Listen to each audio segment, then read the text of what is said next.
저와 여러분은 피할 수 없는 현실 속에 있습니다. 능력주의가 지배 이념인 자본주의 체계 속에서 저와 여러분이 지금 살아가고 있습니다. 그래서 여러분과 저는 끊임없이 더 노력해라, 더 능력을 가져라, 이것의 요구를 받고 있습니다. 다른 복음입니다. 우리는 복음을 들어야 합니다. 복음은 무엇입니까? 우리 하나님께서 우리를 구원하셨다는 것입니다. 우리 하나님의 은혜로, 노력과 능력으로 다다를 수 없는 그 자리에 우리 하나님께서 부르시고 계신다. 이제 너의 인생은 능력만큼의 인생을 살게 되는 것이 아니라 은혜만큼의 인생을 살게 된다. 이게 복음입니다. 로마서 5장 2절을 보겠습니다. 또한 그로 말미암아 우리가 믿음으로 서 있는 이 은혜의 들어감을 얻었으며 하나님의 영광을 바라고 즐거워하느니라. 어떻게 우리가 하나님의 영광을 바라고 그 영광을 즐거워하는 자가 될 수 있었습니까? 능력이 많아서요, 노력해서요? 아닙니다. 은혜 때문에 그렇게 된 것입니다.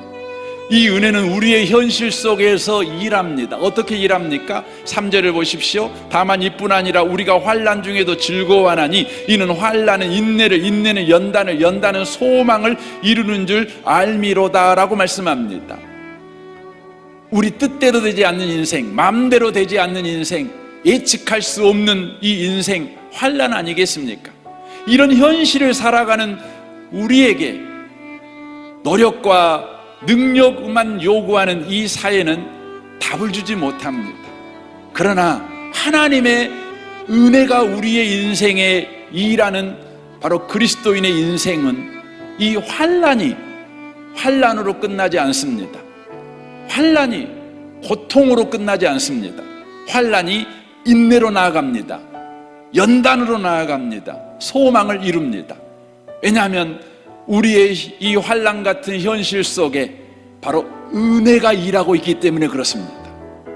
소망이 우리에게 부끄럽게 하지 아니하면 우리에게 주신 성령으로 말미암아 하나님의 사랑이 우리 마음에 부은 바 됨이니, 그렇다면 우리의 현실 속에 일하는 은혜가 대체 어떤 은혜이기 때문에 환난이 인내로, 인내가 연단으로, 연단이 소망으로 나아가게 만들 수 있는 것입니까? 라는 질문이 우리에게 나올 때 우리의 현실 가운데 있는 은혜가 이것이다 라고 주님은 소개합니다. 6절입니다.